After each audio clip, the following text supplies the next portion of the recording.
Kita mulai ya. Bismillahirrahmanirrahim. Assalamualaikum warahmatullahi wabarakatuh. Waalaikumsalam warahmatullahi wabarakatuh. Alhamdulillah, nahmaduhu wa nasta'inuhu wa nastaghfiruh wa na'udzubillahi min syururi anfusina wa min sayyiati a'malina may yahdihillahu fala mudhillalah wa may yudlil fala hadiyalah. Asyhadu an la ilaha illallah wahdahu la syarikalah wa asyhadu anna Muhammadan abduhu wa rasuluh. Allahumma shalli wa sallim wa barik ala sayyidina Muhammadin wa ala alihi wa sahbihi ajmain. Amma ba'd. Alhamdulillah, segala puja dan puji syukur kita panjatkan kehadirat Allah Subhanahu wa taala. Salawat dan salam semoga selalu tercurah bagi junjungan kita Nabi Muhammad sallallahu alaihi wasallam. Baik, sebelum kita mulai kita absen dulu ya. Siapa nih? Febiola Elita. Febiola Hairunia. Hasanah Zuhri. Hasanah Zuhri. Ini yang paling tinggi ya? Yang paling tinggi juga? Bukan? Atau ada lagi yang lebih tinggi? Iya kayaknya. Mutia. Robiatul ya. Husnul Khotimah. Husnul Khotimah. Cita-cita ya. Rina Nuraini. Nurul Aini. Yasma Fitria. Haulia. Oke, alhamdulillah 11 orang ya.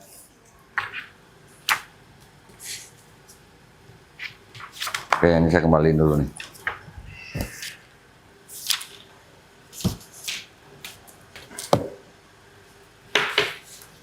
Baik, alhamdulillah senang sekali saya bisa berada di kampus Akhwat STID Muhammad Nasir, dan alhamdulillah baru tahun ini ya dimulai kelas kristologi untuk Akhwat ya. Alhamdulillah. Jadi rupanya pimpinan STID juga pengen mahasiswi-mahasiswinya jadi ada yang bisa jadi kristolog gitu ya. Ada yang tahu nggak kristologi itu apa? Ada yang tahu nggak kristologi itu apa? Membahas Kristen. Membahas agama Kristen maksudnya. Itu aja. Simpelnya gini, kristologi itu adalah salah satu bidang ilmu yang mempelajari posisi Yesus Kristus atau Isa Al-Masih di dalam agama Kristen. Nah itu ya. Saya ulang ya. Salah satu bidang ilmu yang mempelajari tentang posisi Yesus Kristus atau Isa Al-Masih dalam agama Kristen. Nah ya. Baik. Pasti teman-teman adik-adik semua pasti sudah mengenal sosok yang namanya Isa Al-Masih, ya kan? Itu sosoknya sama nggak dengan Yesus Kristus di Kristen? Sosoknya sama. Ada yang tahu artinya Kristus? Hah? Bukan. Kristus bukan yang suci. Apa artinya? Kalau diterjemahkan artinya sama dengan Al-Masih. Makanya Yesus Kristus itu di dalam bahasa Arabnya Isa Al-Masih, gitu ya. Penting juga nih, jangan sampai nanti kalian udah jadi kristolog harus tahu Kristus itu apa. Artinya dalam bahasa Arab Al-Masih. Nah, arti sebenarnya Kristus itu kan bahasa Indonesia. Bahasa Inggrisnya Christ, ya, CHRIST. Bahasa Yunaninya apa? Bukan. Mirip tapi Kristos ya. Kalau Kyrios itu Tuhan. Bahasa Ibraninya apa? Mesiah. Bahasa Aramaiknya apa? Mesiho. Nah, bahasa Arabnya Al-Masih ya. Kristus sendiri kalau dari pemahamannya agama Yahudi itu artinya adalah yang diurapi. Nah, diurapi. Tahu diurapi? Jadi kalau zaman dulu raja ditahbiskan jadi raja, itu kepalanya diurapi dengan minyak. Ya, minyaknya minyak yang sangat mahal itu mungkin khusus gitu ya. Dibaluri, ya. Jadi diurapi bukan urap yang sayuran pakai itu, bukan. Ya, diurapi artinya dibaluri dengan minyak kepalanya. Itu arti dalam Yahudi tentang Mesias atau Kristus, ya. Di Kristen, arti Kristus itu sendiri tidak mengalami perubahan. Tapi kalau di Islam, Al-Masih artinya apa? Hah? Yang apa? Berjalan. Berjalan kemana? Jalan-jalan maksudnya? Bukan, kurang tepat. Ada yang tahu nggak Al-Masih artinya apa? Al-Masih. Hampir sama sebenarnya dengan yang diurapi, tapi lebih mengarah ke mengusap. Mengusap ya. Iya mas. Mengusap. Jadi apa? Kalau mengusap kan begini ya. Mengusap gitu. Nah. Jadi gelar Al-Masih untuk Nabi kita Nabi Isa alaihissalam diberi gelar Al-Masih karena beliau diberikan kekuatan atau mukjizat oleh Allah Subhanahu wa taala untuk apa contohnya menyembuhkan orang sakit, menyembuhkan orang buta, membangkitkan orang mati dengan cara mengusap gitu ya. Itu artinya pemahamannya. Jadi sedikit berbeda dengan konsep Mesias di dalam Yahudi dan Kristen. Kalau Kristen dan Yahudi memahami arti kata Kristus itu artinya yang diurapi. Nah, di agama Yahudi mereka mengenal yang namanya Mesias itu adalah untuk seorang raja atau imam. Ya, imam juga bisa diurapi. Ya, ada yang bilang juga termasuk nabi, tapi kurang cocok lah. Yang paling banyak itu yang raja dan imam. Ya, imam itu dalam arti apa? Orang Israel atau bangsa Yahudi itu kan punya 12 suku, ya kan? Anak daripada siapa? Nabi Yakub alaihissalam. 12 suku itu, dari 12 suku itu ada satu anak yang ketiga namanya Lewi. Lewi ini yang nanti punya keturunan Nabi Musa alaihissalam dan Nabi Harun alaihissalam. Ya, nanti pelajaran selanjutnya kita akan belajar tentang silsilah nabi-nabi. Yang disebut dengan Lewi ini keturunannya ada Nabi Musa dan Nabi Harun alaihissalam. Nabi Harun ini yang dijadikan imam buat seluruh suku yang lain. Ya, jadi ketika zaman Salomo atau kita kenal dengan sebutan Nabi Sulaiman alaihissalam, mereka nanti membangun bait suci atau Baitul Maqdis, ya. Yang menjadi marbot atau yang mengurusi Baitul Maqdis itu adalah orang-orang dari suku Lewi. Ya. Nah, nanti yang suku Lewi ini ketika ditahbiskan menjadi imam itu juga diurapi. Seperti raja ditahbiskan juga diurapi. Pakai minyak, saya nggak tahu minyak apa. Yang jelas bukan bimoli lah pokoknya. Ya. Kalau nggak salah sih minyaknya minyak zaitun. Kalau nggak salah ya. Pokoknya mahal lah. Nah itu konsepnya. Jadi kita paham Kristologi adalah ilmu yang mempelajari tentang posisi Yesus di dalam agama Kristen. Tapi nanti kita juga harus belajar agama Yahudi. Harus. Kalau nggak belajar agama Yahudi, kalian tidak akan bisa memahami konsep-konsepnya dan tidak bisa membandingkan. Ya, oke. Kalau adik-adik semua ini kan Muslim, Muslimah gitu kan? Kan harusnya paham ilmu Islam, ya kan? Kalau ilmu Islam, ilmu yang mempelajari tentang seluk-beluk Islam, namanya apa? Ilmu apa namanya? Ilmu apa? Islamologi. Nah ya, logi itu kan ilmu. Islam itu kan yang kita tahu adalah agama. Jadi Islamologi ilmu yang mempelajari seluk-beluk agama Islam. Ya. Kristologi juga bisa diartikan ya ilmu yang mempelajari tentang Kristen, oke. Tapi di sini yang lebih ditekankan adalah bagaimana posisi Yesus Kristus di dalam agama Kristen. Oke. Nah, buat adik-adik Islamologi penting nggak?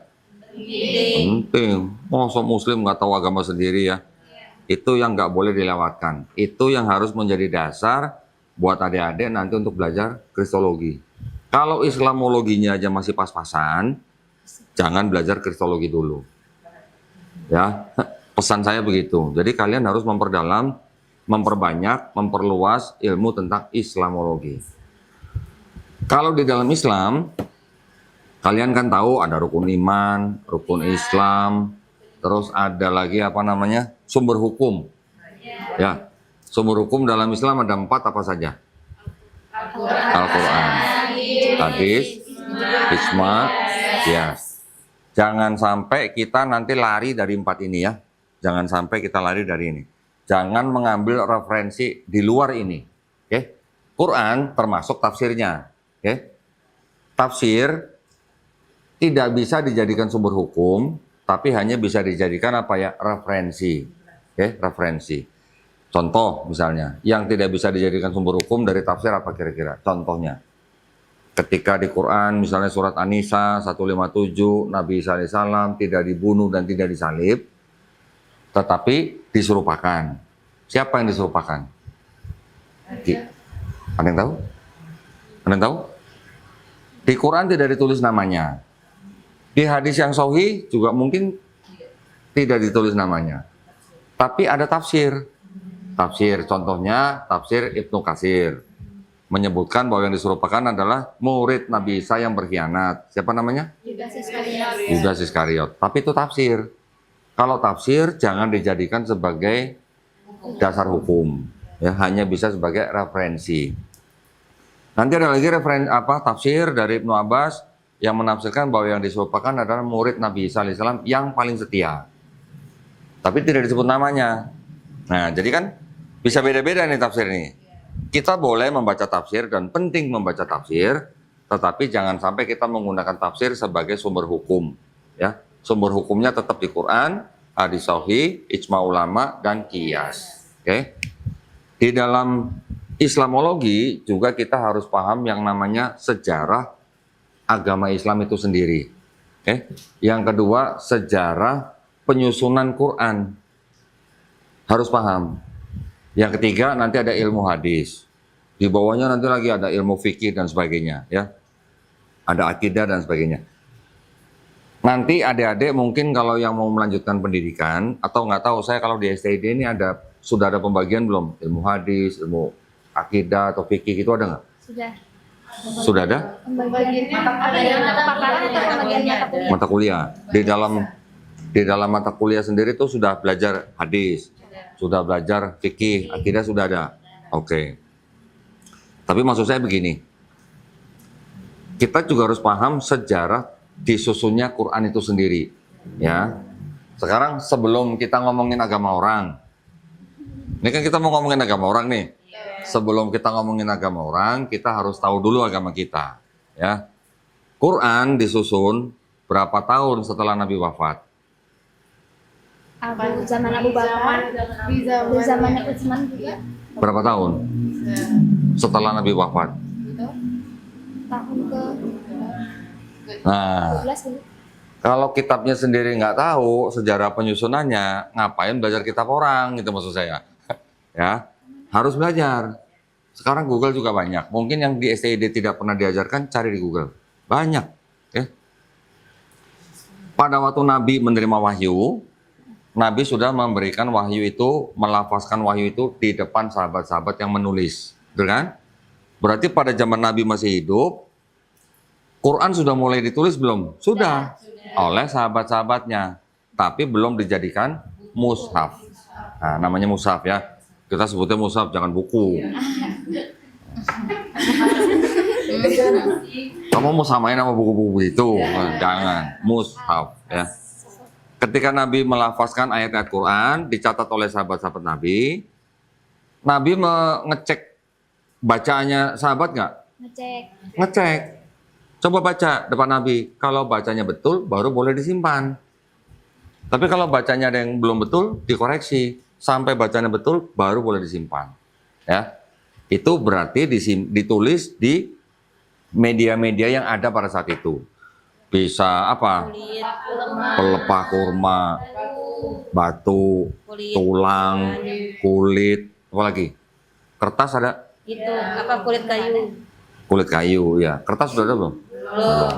Mungkin sudah ada pada zaman itu, tapi kertas itu masih jadi bahan yang mahal. Barang yang mahal. Karena apa? Diimpor dari Cina. Kok tahu? Kok tahu sih? Berarti kertas pada zaman itu OC, tahu nggak? Tahu nggak OC? Origina.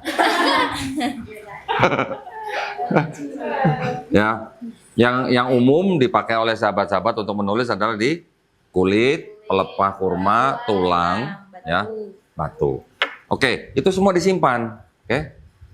Ketika Nabi wafat, digantikan oleh sahabat Nabi siapa? Abu Bakar radhiyallahu anhu. Ketika zaman Khalifah Abu Bakar memerintah selama berapa tahun? 2 tahun, ya, 2 tahun. Selama pemerintahan beliau 2 tahun itu ada perang di Yamamah, ya. Kemudian ketika perang itu banyak penghafal Quran yang gugur dalam perang. Maka itu sahabat yang lain, Umar bin Khattab, mengusulkan kepada Khalifah pada saat itu untuk apa? Untuk dijadikan mushaf ayat-ayat Quran. Kenapa? Karena kekhawatiran banyak hafiz Quran yang gugur, takutnya nanti tidak ada yang hafal Quran. Sempat ditolak, tapi akhirnya disetujui. Sampai akhirnya dibentuklah sebuah tim. Nah, ada timnya. Tim ini disebut, kalau istilah sekarang tuh disebut tim kodifikasi. Dengan cara apa? Orang-orang yang punya catatan-catatan itu disuruh setor kepada tim ini. Syaratnya apa? Harus ada 2 saksi dan juga bacanya betul. 2 saksi ada, bacaan betul baru diterima. Baru disusun atau dimasukkan atau disusun ya oleh tim itu yang diketuai oleh sahabat Nabi yaitu Sa'id bin Thabit. Setelah disusun selesai menjadi mushaf pertama kali, mushaf yang cuman 1 itu disimpan oleh anaknya sahabat Umar bin Khattab. Anaknya namanya Hafsah, yaitu salah satu istri Nabi. Ya. Kemudian setelah Abu Bakar meninggal, diganti oleh sahabat Umar bin Khattab. Umar bin Khattab memerintah selama berapa tahun? 10 tahun. Di situ tidak ada proses kodifikasi ulang. Setelah sahabat Umar bin Khattab dibunuh, meninggal, digantikan oleh sahabat yang lain Utsman bin Affan. Utsman bin Affan memerintah selama berapa tahun? 12, 13? 13 kalau saya baca. 13 tahun. Nah, di dalam masa pemerintahnya Utsman bin Affan ini, ada perang lagi di Azerbaijan. Ketika di Azerbaijan, ada orang-orang Islam yang bacaan Qurannya beda-beda. Kemudian dilaporkan oleh salah satu panglimanya ke Khalifah. Setelah itu disusun lagi tim yang dulu pernah dibuat pimpinan Said bin Sabit ini dibuat lagi, diulang lagi, ya, diulang lagi. Tapi tim ini sudah menggunakan master yang disimpan oleh Hafsah. Jadi masternya dipinjam, dibuatlah salinan-salinan yang lain sebanyak berapa? 7 salinan. 7 salinan ini masing-masing dikirim ke daerah-daerah yang dikuasai oleh Islam, ya. Sedangkan Quran-Quran yang beredar pada saat itu yang menggunakan mungkin bacaannya sedikit-sedikit berbeda karena dialek-dialek yang berbeda dikumpulkan kemudian dibakar. Kok boleh Quran dibakar? Boleh nggak Quran dibakar? Boleh. Kenapa? Karena untuk menghindari perselisihan ya di dalam umat Islam supaya bacaannya diseragamkan. Karena Quran diturunkan dalam dialek bahasa Arab suku apa? Dialeknya apa? Quraisy. Nah, ya. Nabi juga berasal dari suku Quraisy ya. Jadi yang distandarkan oleh sahabat Utsman bin Affan adalah bacaan Quraisy yang di dalam Quran itu baru disebarkan ke daerah-daerah yang dikuasai oleh Islam. Ya. Ini kita harus paham. Kita harus tahu yang begini-ginian. Nggak boleh nggak tahu. Ya. Di Quran ada berapa surat?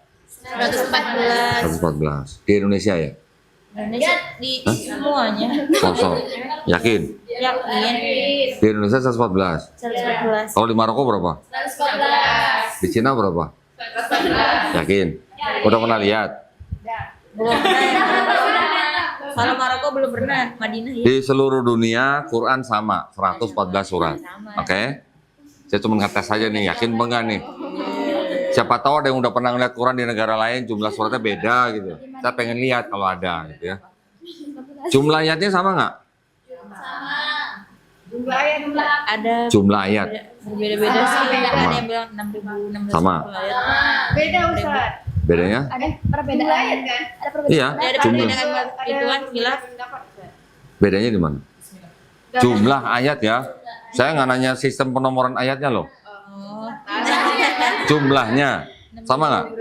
6.000 berapa? Jumlahnya sama. Cuman bedanya kan penomoran. Dari Quran surat Al-Fatihah sampai Anas, semua kalimatnya Sama. di versi-versi yang di seluruh dunia jumlahnya sama nggak? Ada semua ayatnya kan? Cuman ada yang memberi nomornya beda-beda. Ada yang memberi kalimat basalah dengan nomor ayat, ada yang tidak. Ada yang memotong dalam satu ayat. Kalau di mushaf kita misalnya itu satu ayat, ada di mushaf yang lain jadi 2 nomor ayat. Cuman begitu aja bedanya. Oke? Tapi jumlah suratnya sama, jumlah ayatnya sama. Terus yang beda apanya dong selain itu? Ada yang beda nggak? Covernya. Terjemah. Kalau terjemahan pasti beda lah. Terjemahan Indonesia, terjemahan Cina. Nah, itu ya. Kenapa saya membicarakan tentang ini? Karena bisa jadi nanti setelah adik-adik semua di sini jadi kristolog, menerima serangan atau tuduhan bahwa Quran juga banyak versi. Ada di Inggris yang mengumpulkan versi Quran sampai 26 versi. 26. Ada yang 32. Oke. Mereka bisa menunjukkan ini Quran Mushaf Hafiz, ini Quran Mushaf Waras, ini Quran Mushaf Qolun dan sebagainya. Sampai begitu banyak. Tetapi kalau kita nggak tahu, kita nanti bisa bengong. Nanti iman kita bisa goyah. Bedanya di mana? Bacaan. Hanya apa? Qiraat. Quran diturunkan dalam berapa ahruf? 3. Ahruf. Ahruf itu berapa? Berapa macam?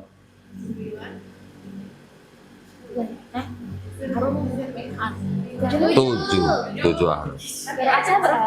Beberapa ahruf ini bisa membentuk satu dialek atau qiraat. Ya, nanti beberapa ahruf membentuk satu qiraat yang lain. Beberapa ahruf membentuk satu qiraat yang lain. Jadi kalau untuk qiraat Sabah, nanti mungkin kalian bisa mempelajari lagi lebih dalam. Perbedaannya apa saja? Ya.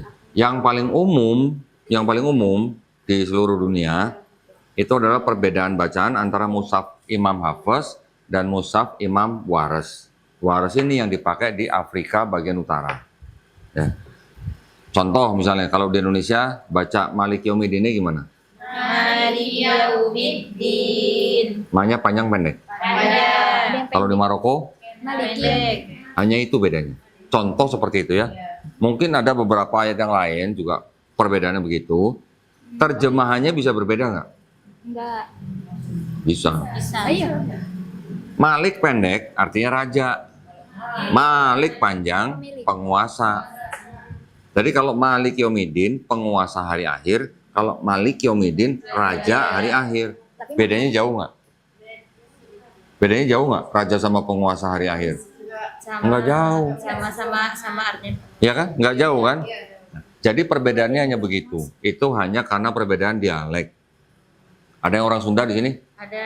Mana? Saya Katanya orang Sunda nggak bisa ngomong F ya? bisa tapi Loh, kan? Di Sunda ada TV nggak? TV ada. Oh, ada TV katanya. Nggak ada TV kan? Ada TV kan? TV.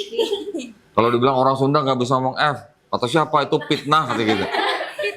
Ya itu hanya seperti itulah. Orang R apa orang R? Orang Jepang R nggak bisa ngomong R, jadi ngomongnya L gitu kan. Seperti itu kira-kira ya. Jadi itu yang di dalam Quran yang perbedaan itu hanyalah variasi bacaan. Nanti ketika kita belajar agama lain, ketika kita dalam hal ini masuk ke dalam kristologi, di dalam kristologi kita selain belajar tentang posisi Yesus di dalam agama mereka, kita juga harus belajar sejarah tersusunnya kitab mereka. Harus tahu. Kalau nggak tahu, Pondasinya nggak kuat kalau jadi kristologi. Ya, kalau hanya membicarakan Yesus itu Tuhan atau bukan, nanti kalian jatuh-jatuhnya akan menjadi pendebat kusir. Pendebat kusir tahu ya, jadi tidak ada sesuatu yang bisa diselesaikan gitu. Terserah masing-masing. Kalau hanya memperdebatkan Yesus itu Tuhan atau bukan dengan orang Kristen, ujung-ujungnya apa? Lakum dinukum. Mereka mau menyembah Yesus itu hak mereka, kita nggak mau menyembah Nabi Isa AS juga hak kita. Tapi ujung-ujungnya kan jadi lakum dinukum waliyadin. Tapi kalau kita bisa membuktikan di dalam kitab mereka ada saduran kitab ini, ada adopsi novel ini, ada ayat-ayat yang tidak asli, ada plagiarisme. Gimana mereka menjawab? Kalau kita bisa menunjukkan bukti-buktinya. Memang tetap lakum dinukum waliyadin, tapi kan ada sesuatu yang bisa kita ambil kesimpulan bahwa ternyata kitab mereka banyak masalah dan yang paling penting apa? Tidak bisa disebut sebagai kitab suci. Namanya suci ya. Kalau suci berarti apa? Benar. Murni. Murni. Tidak ada campur tangan Manusia. Oke. Mereka tidak bilang bahwa di dalam kitab mereka itu murni semuanya firman Tuhan, tidak. Tapi mereka bilang kitab mereka ditulis dan disusun berdasarkan inspirasi Tuhan. Alasan mereka begitu. Inspirasi nggak tuh? Inspirasi. Mereka bilangnya inspirasi Roh Kudus gitu. Pernah dengar Roh Kudus? Pernah. Siapa kalau di Islam? Jibril. Malaikat Jibril alaihissalam. Kalau di Kristen? Tuhan. Tuhan, pribadi ketiga daripada Tuhan mereka. Konsep ketuhanan mereka itu mereka sebut dengan, ada 3 macam nih. Konsep ketuhanan mereka itu ada yang disebut dengan Trinitarian, golongan yang mengikuti konsep Trinitas. Trinitas itu konsep ketuhanan mereka yang mengatakan bahwa Tuhan itu Esa, tetapi bisa bermanifestasi dalam 3 pribadi. Ya, 3 pribadi siapa aja? Bapa, Firman atau Putra, dan Roh Kudus. Jadi Roh Kudus yang di dalam Trinitas itu bukan malaikat Jibril yang kita kenal dalam Quran. Beda ya. Roh Kudus yang dalam Kristen itu adalah pribadi ketiga daripada ketuhanan mereka. Itu tadi yang Trinitarian. Ada lagi Kristen yang Unitarian. Unitarian ya. Yang Unitarian tidak menyembah Yesus sebagai Tuhan. Mereka mengatakan Yesus hanya ciptaan. Dan mereka bilang Yesus pernah tidak ada gitu. Karena sebelum lahir dianggap tidak ada. Golongan Kristen yang ketiga itu yang disebut dengan oneness. Oneness. One, O-N-E, tambah N-E-S-S. Oneness. Kesatuan. Ya. Kesatuan itu maksudnya apa? Buat mereka yang disebut dengan Bapa atau Tuhan Yang Maha Esa ini, itu ya satu pribadi dengan Yesus. Gitu. Yesus itu Bapa, Bapa itu Yesus. Satu pribadi, bukan 3 pribadi seperti Trinitas. Jadi dalam Kristen itu ada 3 kelompok yang utama. Mungkin nanti ada di belakangnya ini kelompok-kelompok yang sedikit berbeda, tapi nggak populer atau masih sangat sedikit lah. Ya. Saya pernah bertemu dengan seorang Kristen bapak-bapak yang mengaku Tuhannya 3. Saya tanya, bukan 1 Pak? Enggak, Tuhan kami 3. Gitu. Ngaku. Jadi buat dia, Bapa, Putra, dan Roh Kudus itu 3 Tuhan, bukan 1 Tuhan. Kalau Kristen yang utama, yang mainstream mengatakan Tuhan itu 1, Esa, tapi bisa dalam 3 pribadi. Beda ya, ini masih ada beda ya. Nah sekarang, ini semua saya harap sudah hatam Quran ya. Sudah? Semua sudah? Amin. Alhamdulillah, mudah-mudahan sudah ada yang hafal berapa juz paling tinggi? 30 juz. Masya Allah. Sudah mungkin? Belum? Belum, oke nggak apa-apa. Yang sisanya yang lain berapa? Berapa juz? Sedikit. Ada yang 5, Alhamdulillah. Ada yang berapa lagi? Paling sedikit? Paling sedikit 5, Alhamdulillah. Baik, nah, maksud saya begini. Kita ketika membaca Quran, di dalam Quran kan sering menyebut-nyebut Nabi Isa alaihissalam, ibunya siapa? Maryam. Dan nabi-nabi yang lain, Nabi Musa, Nabi Ibrahim, Nabi Harun, semuanya alaihissalam. Di situ juga sering diceritakan tentang Bani Israel, betul kan? Kalau kita berbicara tentang kristologi, berbicara tentang Yesus di dalam agama mereka, di dalam Quran juga sering disebutkan, ini kan pasti ada perbedaan, ya. Tapi ada persamaannya nggak? Ya. Ada persamaan nggak? Ada, masih banyak persamaannya. Persamaannya apa? Tentang konsep ketuhanan. Ya, ini sudah ada yang punya Alkitab belum? Atau Bible? Di sini cuma Adanya ada di dua, perpus Ustaz. satu. Ya cuma ada dua tadi berpus. Oh, cuma ada dua. Kita nggak punya tapi berpus punya. Kalau boleh saya usul, setiap mahasiswi harusnya punya. Harusnya punya. Satu buku aja punya ya, yang Bible. Di Shopee ada. Beli aja yang kecil, segini ada. Cari aja yang versi TB1, terjemahan baru yang pertama. Di satu. Ya, TB1 yang keluaran tahun 1974. Cari aja yang kecil sini, ada kok yang kecil. Dan carinya yang ada perjanjian lama dan perjanjian baru. Jangan beli yang perjanjian baru aja. Bible itu kenapa saya sarankan untuk beli? Karena itu nanti bisa jadi alat kalian buat berdakwah. Bener, saya sudah ngalamin. Sampai sekarang pun saya masih mengalami. Sampai sekarang pun kalau saya terima tamu orang Kristen, yang saya buka kitab mereka dulu, saya suruh mereka baca dulu. Yang penting asal kita tahu isi kitab itu, gitu. Ya. Jadi nanti pertemuan kedua kalau bisa, pertemuan ketiga lah paling enggak lah, minimal kalian sudah punya semua, ya. Karena nanti ketika saya kasih ayat-ayat, kalian bisa harus cepat bukanya. Ada yang hafal nggak susunan surat-surat dalam Quran? Dari Pakai nyanyi Apa bisa insya Allah? nggak? Hah? Hafal susunannya? Pakai nyanyian. Hah? Tidak terlalu. Kalau tapi pakai nyanyian dinyanyikan apa? bisa, Ustaz. Oh, dinyanyikan pakai lagu. Orang Kristen juga begitu, pakai lagu juga.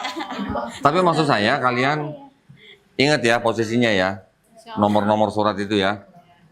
Di Indonesia Quran yang di dalam mushafnya ada apa tuh indeks nama-nama suratnya, itu masih sangat sedikit.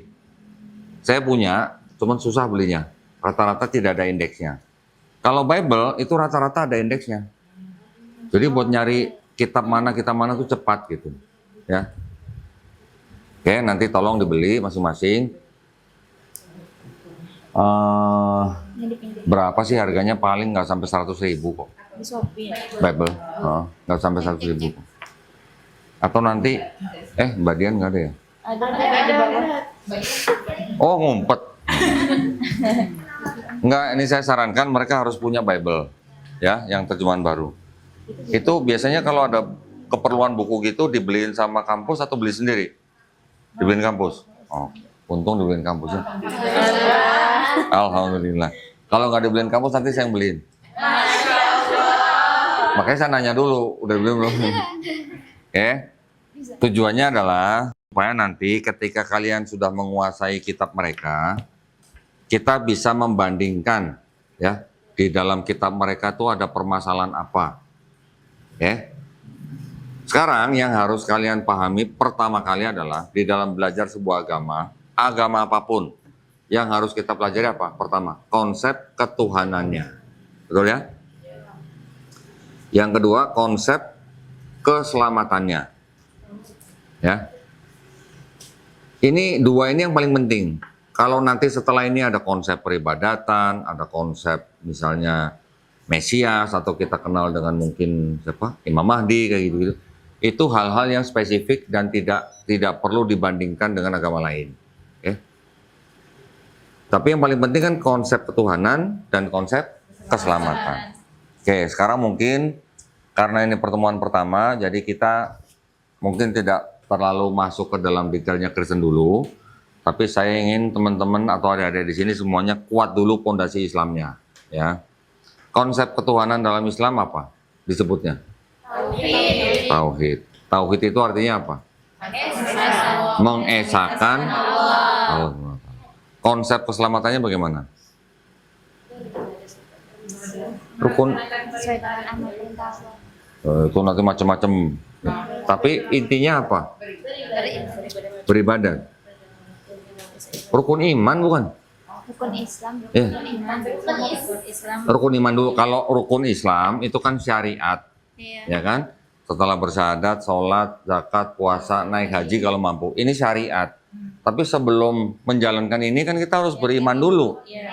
Beriman di dalam rukun iman Islam ada 6.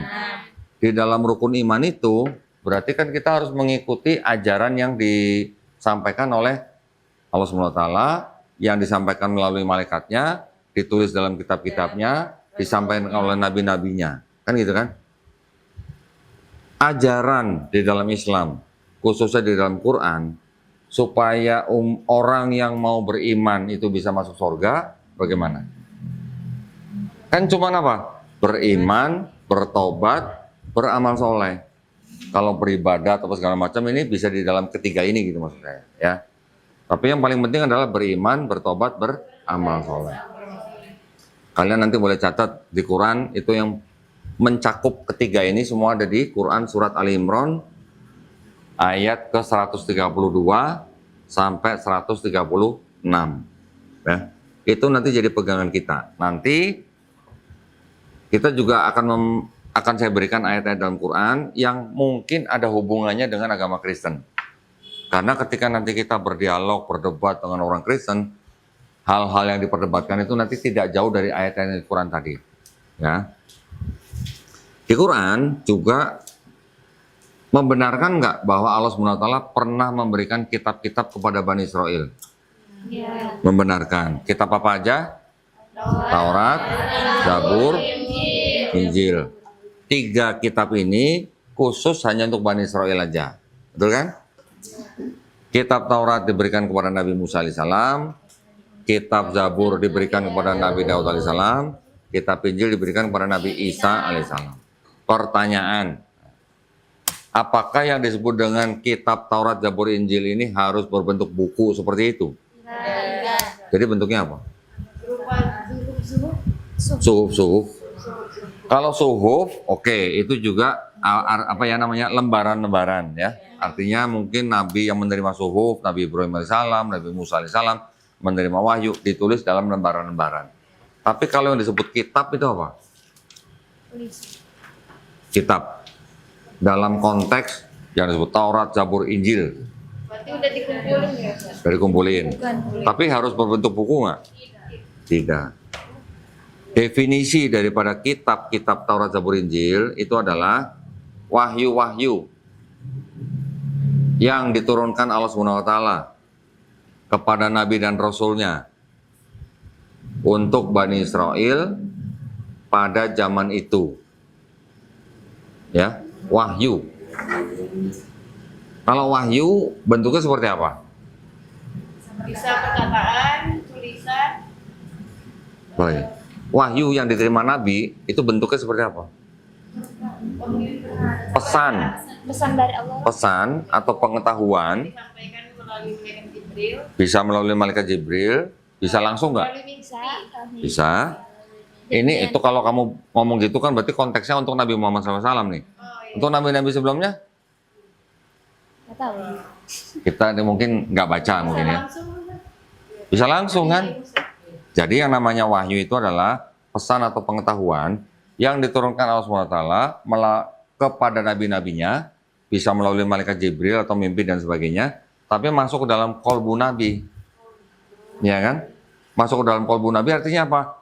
Bukan buku yang jatuh dari langit, bukan tulisan yang bisa dibaca di awan-awan, begitu kan? Artinya langsung masuk ke dalam kolbu Nabi, Nabi tiba-tiba tahu aja. Betul nggak? Terus disampaikan kepada umatnya. Nah, wahyu yang disampaikan oleh nabi-nabi itu kepada umat-umatnya, itu isinya apa? Perintah, larangan. Perintah.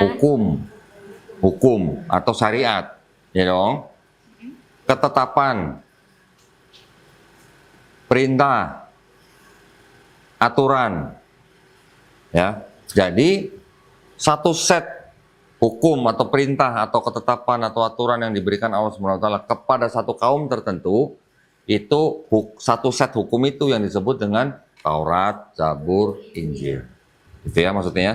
Jadi kata kitab dalam Quran itu tidak harus berbentuk buku. Memang artinya bisa wahyu yang dibukukan, bisa kata kitab. Tapi kata kitab di situ artinya bisa satu set hukum, ketetapan, perintah atau aturan dari Allah SWT kepada Bani Israel. Gimana cara membuktikannya? Kalau kalian baca di Quran surat Maryam misalnya contoh, ayat ke-30, ketika Nabi Isa alaihissalam masih bayi, betul kan? Digendongan ibunya, ditunjuk oleh ibunya, ketika ibunya dituduh berzina oleh kaumnya, ibundanya Nabi Isa alaihissalam kan tidak mau bicara. Dia hanya menunjuk anaknya kan, sampai kaumnya bertanya, maksudnya apa kita suruh ngomong sama bayi? Tapi ternyata Nabi Isa alaihissalam yang masih bayi kan diberi mujizat bisa bicara. Qala ini Abdul Ataniyal Kitabah. Kalau Ataniyal Kitabah, apakah itu maksudnya Nabi Isa alaihissalam yang masih bayi terima buku jatuh dari langit? Itu maksudnya. Ya, jadi itu wahyu. Wahyu-wahyu yang diberikan kepada Nabi dan Rasulnya untuk Bani Israel pada zaman itu. Itu untuk kitab Taurat, Zabur, Injil. Kalau Quran untuk Bani apa? Semuanya. Semua. Pada bingung ditanya untuk Bani apa? Quran rahmatan lil alamin.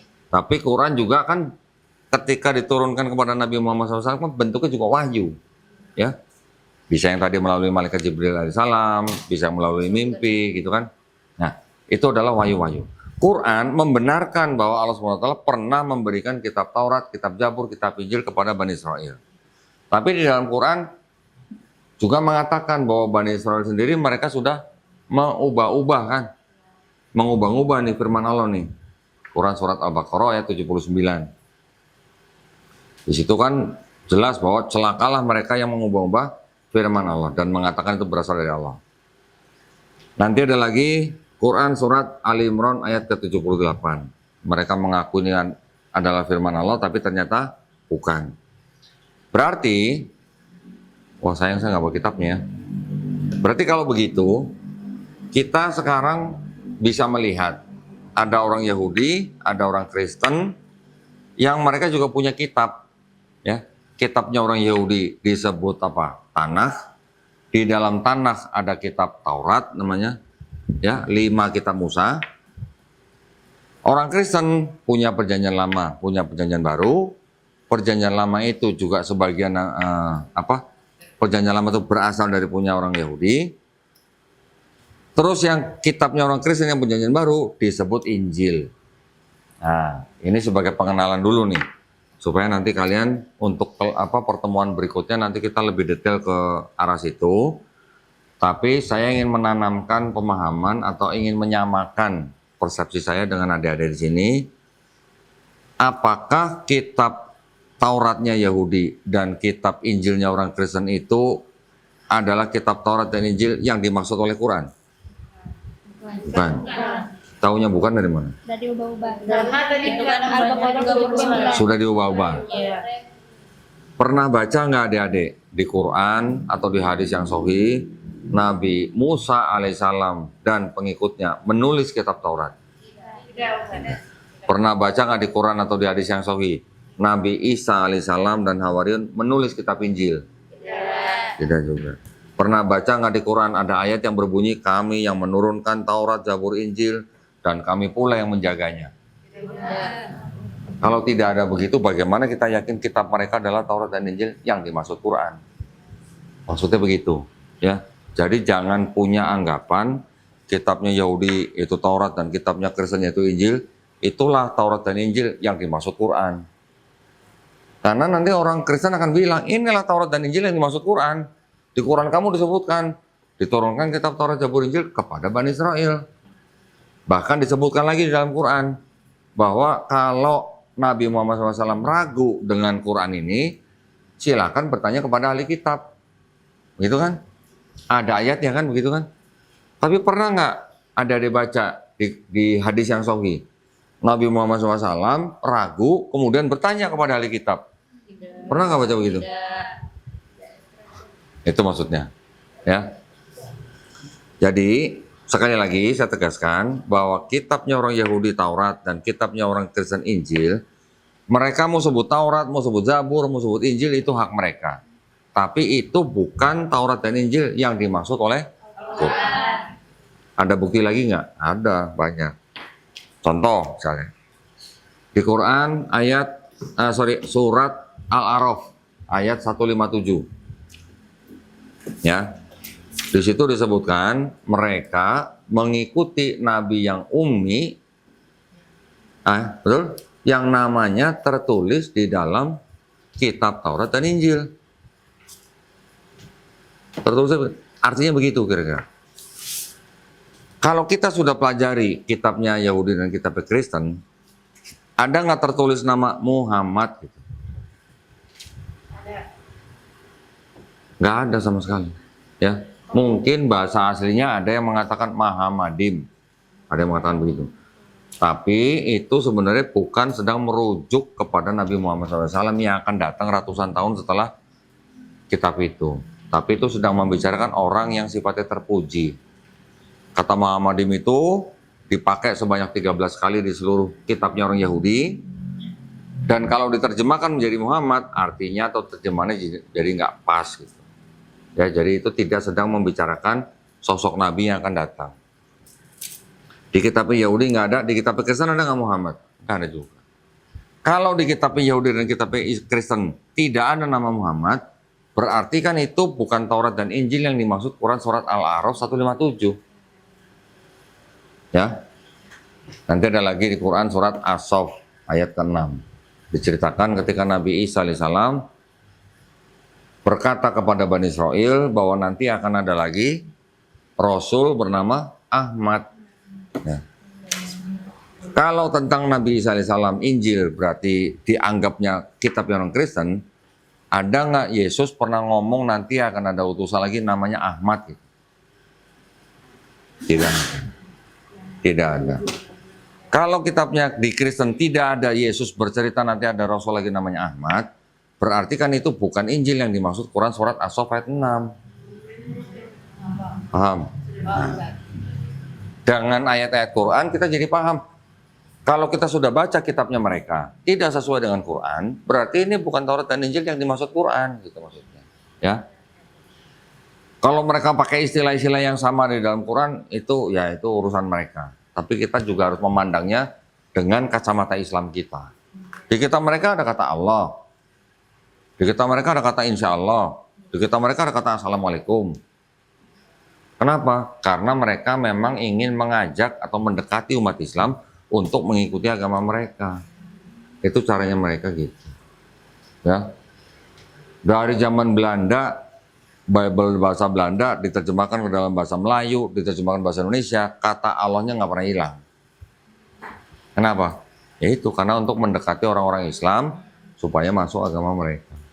Ya, bahkan di dalam kitab yang terakhir sekalipun sekarang masih ada kata Allah gitu, tulisannya ALLAH. Saya bacanya Allah karena di kitabnya mereka nggak ada tasdidnya. Oke. Setiap punya kuasa untuk mengganti isinya siapa? LAI, Lembaga Alkitab Indonesia. Tanya sama Ustazah Nevi. Ustazah Nevi kan mantan sono. Ya kan? Dia yang paling tahu siapa yang bisa mengubah-ubah terjemahan. Bahkan sama-sama Bible, sama-sama terbitan LAI. Yang ini tahun sekian, yang ini tahun sekian. Ayatnya sama, yang di sini Tuhan, di sini Tuhan. Bisa begitu. Yang di sini Tuhan, di sini junjungan. Yang di sini Rabi, yang di sini Tuan. Sama-sama LAI padahal. Ya. Jadi mereka menerjemahkan itu memang dengan agenda. Ada agendanya, ada kepentingannya, ya. Dan yang beredar rata-rata memang semuanya hanya terjemahan. Yang ada bahasa aslinya ada nggak? Ada, cuman sedikit mereka cetaknya. Dan itu hanya untuk kalangan tertentu lah biasanya. Ya. Nah, sampai di sini kalian paham ya? Berarti kita kalau mau jadi kristolog atau orang yang mempelajari tentang agama sebelah itu, kita harus punya pondasi yang kuat dengan Islam kita. Kalau kita nggak punya pondasi yang kuat, berdebat, kalau sesama jenis, kalau beda jenis, malah ada yang jadi pacaran, ada yang kawin, ada yang murtad. Ada, yang begitu ada. Karena apa? Satu, dia melihat fisik. Kedua, Islam dia belum kuat. Itu bisa, begitu. Sampai begitu pun ada. Ya, jadi kalian harus hati-hati. Kalau memang kalian mau menjadi kristolog yang handal, yang paling harus dikuatkan adalah Islamnya dulu. Jadi ketika kita membaca kitabnya orang, tapi kita harus membaca dengan kacamata Islam. Kacamata Islam itu apa ya tadi? Tauhid, beriman, bertobat, beramal soleh, konsep kenabiannya, konsep hari akhirnya, dan sebagainya itu kita harus kuat. Ya. Karena nanti di kitab mereka juga ada eskatologinya. Kita mungkin sering dengar apa? Jus dan makjus. Betul ya? Di kitab mereka juga ada Gog dan Magog. Nah, tapi mungkin bisa jadi perspektifnya beda gitu. Mungkin sosok yang dimaksud sama, tapi perspektifnya beda. Karena apa? Tadi Quran kan saya bilang, Quran membenarkan bahwa sudah memberikan kitab-kitab itu kepada orang Israel. Berarti di sini Quran punya fungsi apa? Musodik, membenarkan. Tapi Quran juga mengoreksi kan? Tadi yang di di Quran surat Al-Baqarah 79.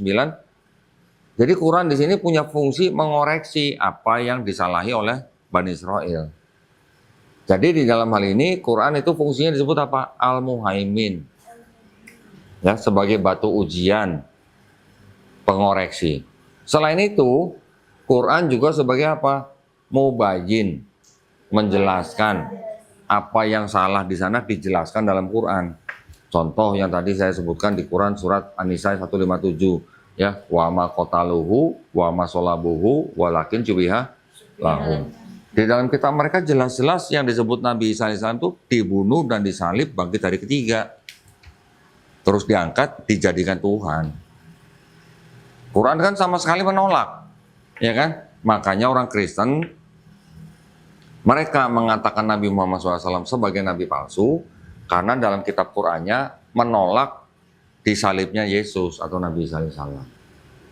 Gitu ya. Walaupun yang diajarkan Yesus dalam kitab mereka dengan yang diajarkan Nabi Muhammad SAW melalui Quran, konsep ketuhanannya sama, konsep keselamatannya sama.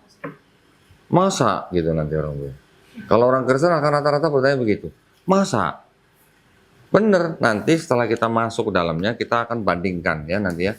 Ajaran Yesus dalam kitabnya orang Kristen dan ajaran Quran. Nanti akan kelihatan konsep ketuhanan, konsep keselamatan. Kita nggak boleh lari dari sini. Bahkan ketika kita bandingkan ajaran Yesus dalam kitab Kristen dengan ajaran nabi-nabi sebelum Yesus yang ada dalam perjanjian lamanya atau kitab orang Yahudi, itu pun sama. Tetap sama. Ada tauhidnya, ada bertobatnya. Sama. Kita juga di Islam begitu. Tauhid, bertobat, mau masuk surga. Nanti adik-adik akan bisa mempelajari bagaimana ajaran ketuhanan dan keselamatan dalam kitab Yahudi, bagaimana ketuhanan dan keselamatan dalam kitab orang Kristen khususnya ajaran Yesus, dan bagaimana konsep ketuhanan dan keselamatan dalam kitab Kristen dari Paulus. Ternyata beda. Ajaran Yesus dan ajaran Paulus, walaupun sama-sama dalam kitab Kristen, ini ada perbedaan. Ada perbedaan. Walaupun Paulus mengaku menerima wahyu dari Yesus, wahyu, boleh nggak? Boleh aja, silakan aja kalau mau menerima wahyu. Silakan, agama apapun, mereka bilang ada orang yang menerima wahyu, itu hak mereka. Di Islam kita juga mengakui bahwa Nabi Muhammad SAW pertama kali menerima wahyu dari Allah SWT melalui malaikat Jibril alaihissalam di dalam Gua Hira. Itu tradisi kita kan? Ada di dalam hadis Bukhari. Siapa yang bisa protes? Nggak bisa protes karena itu tradisi satu agama. Di agama lain punya tradisi, ada orang misalnya lagi berkuda, melihat cahaya, mendengar suara, itulah wahyu. Itu tradisi mereka. Kita tetap harus menghormati. Jadi sebagai kristolog kita juga harus mengikuti aturan dalam Quran. Lakum dinukum waliyadin. Silakan dengan tradisi wahyu silakan. Tapi, kalau kita mau mengkritik tentang konsep mereka, ketuhanan dan keselamatan, itu masih boleh, masih diperbolehkan. Mengkritik Yesus Tuhan atau bukan, dengan ayat-ayat mereka itu juga masih diperbolehkan. Itu boleh, penting. Tapi kita tidak boleh asumsi. Harus menggunakan dalil. Ya, karena kita sebagai orang Islam dilatih dari kecil. Islam itu adalah agama dalil, betul nggak? Kalau Kristen yang saya tahu itu agama dalih. Ya, jadi kalau Islam agama dalil, mereka biasanya agama dalih. Kalau kita berdalil, mereka berdalih. Seringnya begitu nanti ya. Nanti kalian bisa melihat bermacam-macam orang yang mencoba mempertahankan agama mereka dengan cara berdalih. Nah, saya sudah mengetahui cara atau jalan bagaimana membungkam mereka. Membungkam dalam arti apa? Makanya saya tidak mau bicara, atau bukan saya nggak mengetahui materinya, bukan. Tapi saya kurang prefer gitu untuk ngomongin Yesus Tuhan atau bukan. Karena kalau ngomongin Yesus Tuhan atau bukan, ujung-ujungnya akan lakum dinukum waliyadin. Tapi kalau saya bisa buktikan kitab kamu asalnya dari sini, yang separuh kamu ngambil dari sini, sebagian kamu nyontek ini, terus di dalamnya ada ayat tidak asli, di dalamnya ada kontradiksi, nggak bisa istilahnya apa namanya menjadi hal yang kabur gitu. Itu udah jelas gitu. Dan kita kalau jadi kristolog jangan cuma pakai asumsi, nggak boleh. Harus ada kitab-kitab yang kita bisa tunjukkan pada mereka. Itu akan sangat-sangat membantu dan membuat argumen kita kredibel. Artinya bisa diakui gitu ya. Karena kalau kita berargumen tanpa kitab-kitab atau tanpa dokumen, argumen kita tidak bisa disebut ilmiah.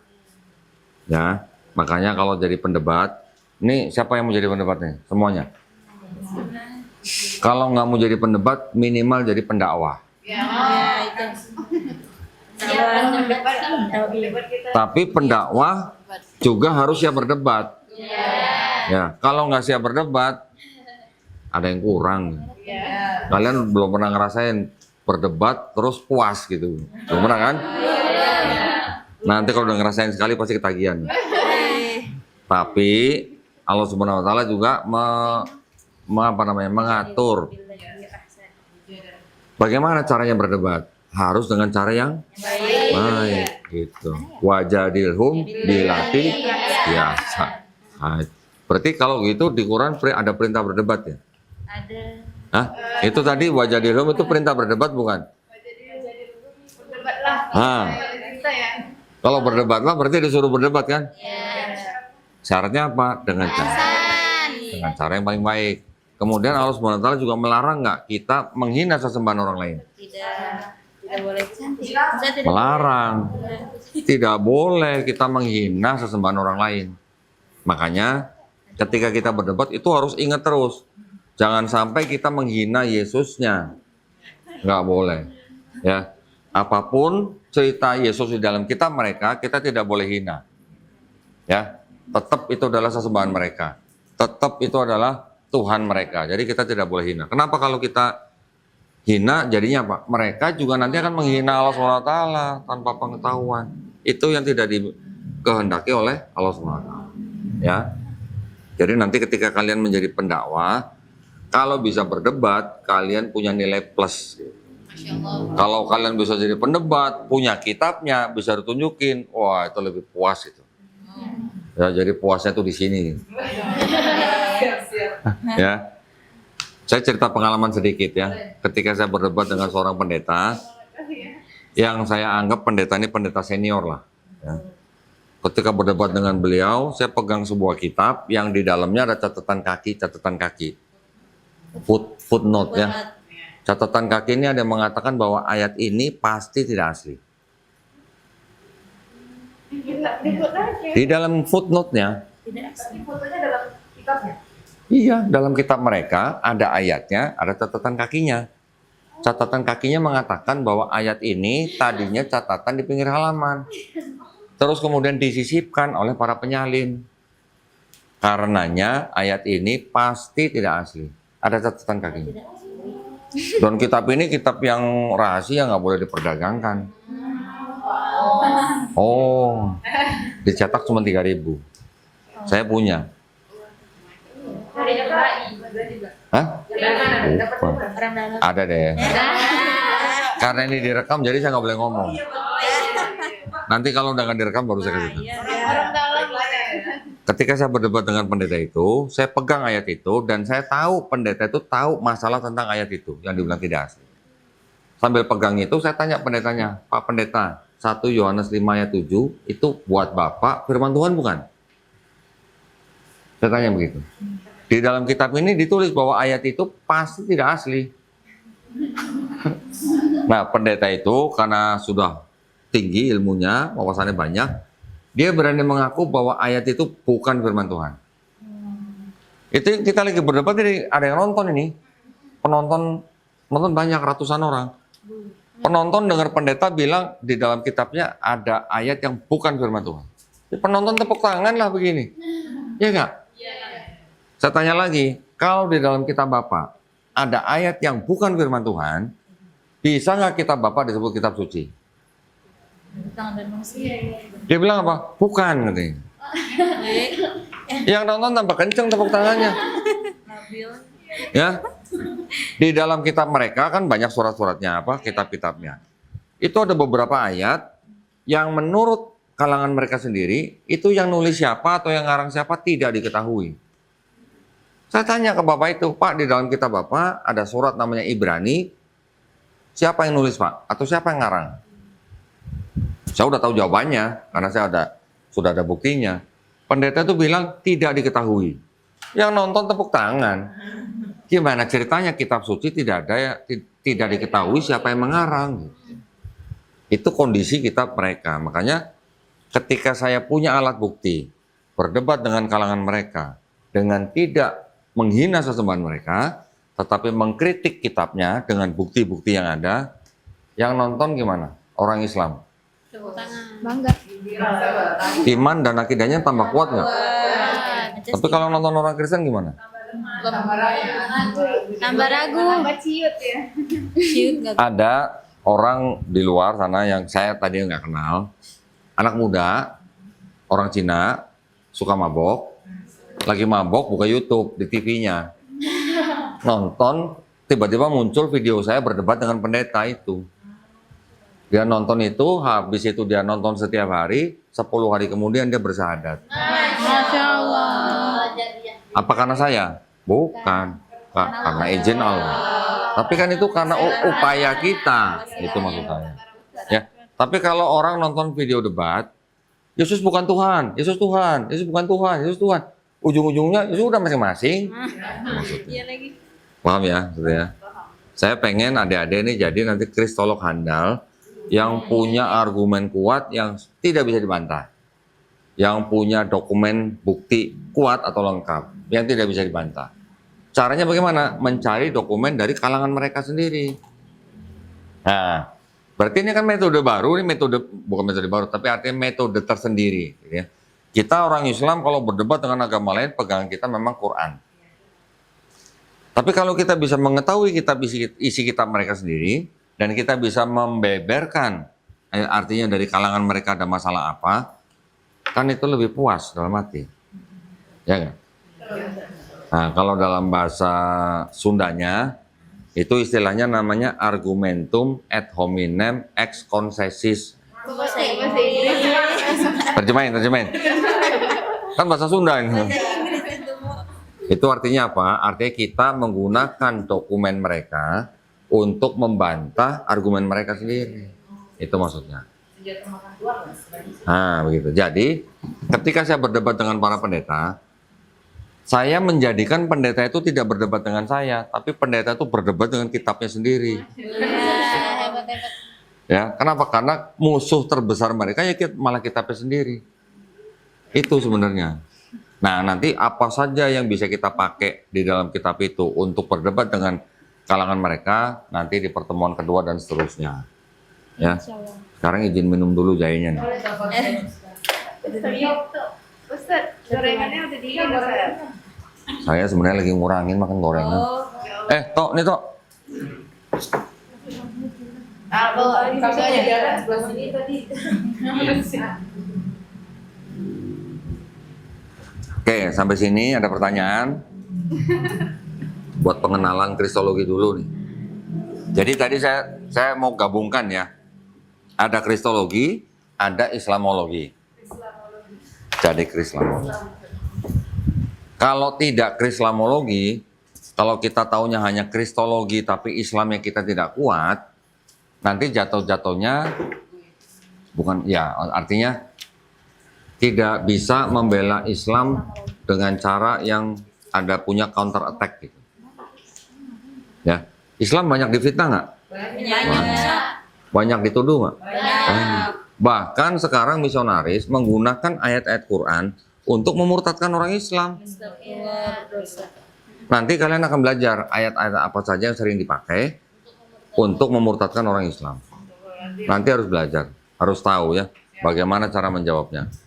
Tapi itu hanya cara menjawabnya. Terus serang baliknya gimana? Kristologi. Baik, kristologi. Ya. Sampai sini ada yang mau tanya? Ustaz, Silakan. kalau Namanya siapa? Saya kan gini kan karena apa ya? Banyak yang pakai nikob jadi saya lupa nama-namanya. Jadi tolong kalau mau nanya nama saya siapa? Tanya.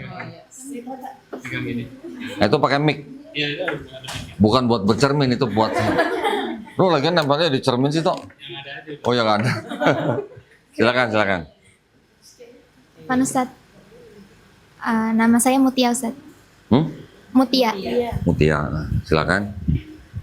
Kalau agama samawi itu Yahudi termasuk nggak Ustaz? Oke.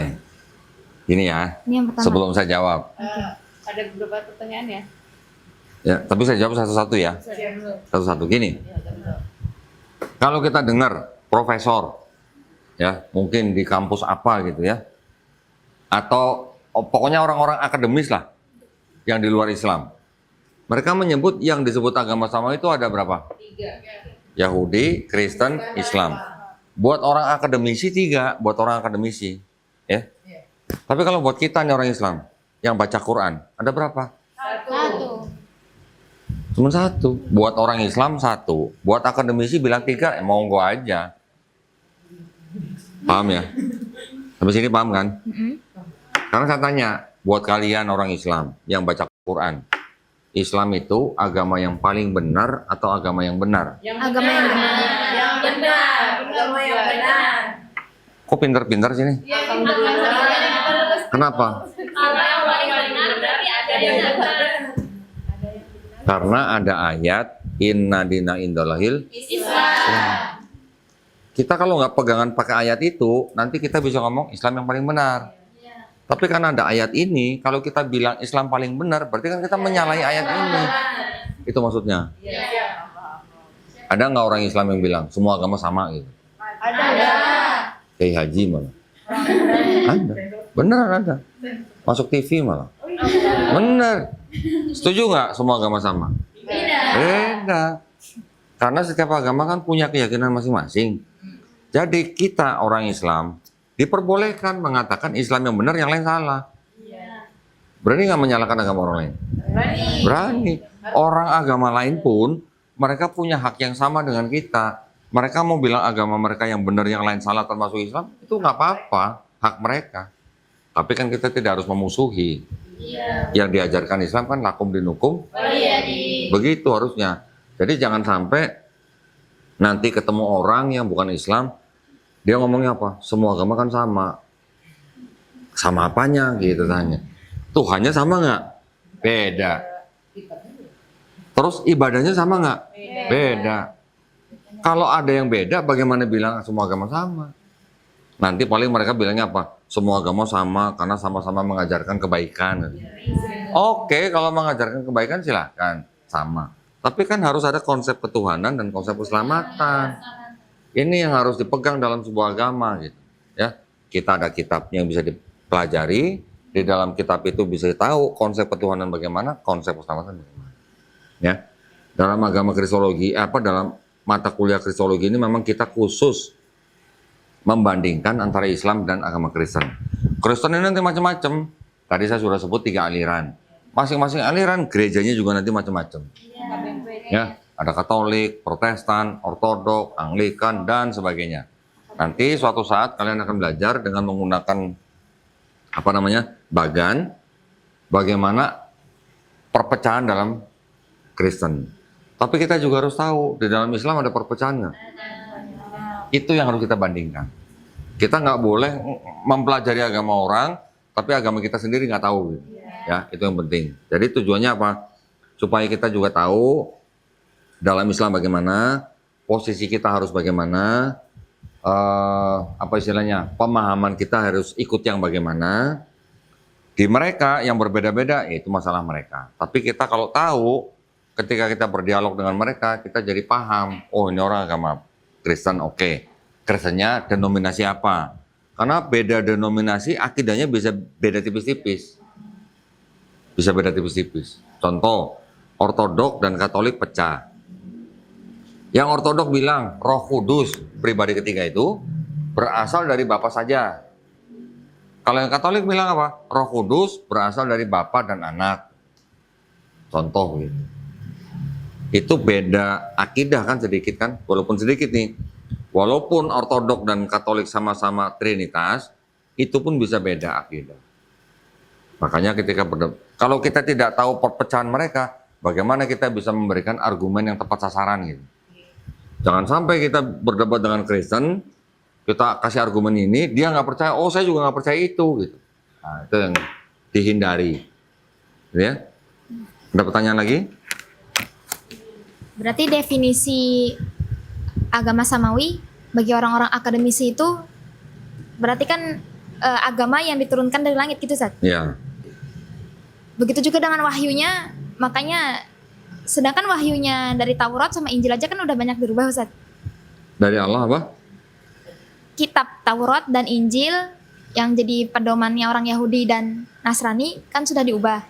Itu kan pandangannya Islam. Pandangan Islam. Kalau pandangan mereka enggak. Oh, makanya mereka tetap disebut sebagai agama samawi karena dari langit tadi itu. Ya. Oke. Kalau dari pandangan agama masing-masing, dari agama Yahudi, mereka bilang Taurat itu bakal abadi. Ya. Buat mereka nggak ada ayat yang rusak. Buat Kristen juga begitu. Oh, Taurat itu ternyata tidak hanya untuk orang Yahudi, tapi juga untuk semua bangsa. Ini pandangannya Kristen, karena mereka yang pakai agama kitabnya orang Yahudi. Dengan kacamata Kristen, mereka pakai agama kitabnya orang Yahudi. Makanya buat Kristen, Taurat juga buat mereka. Ada yang salah nggak? Enggak.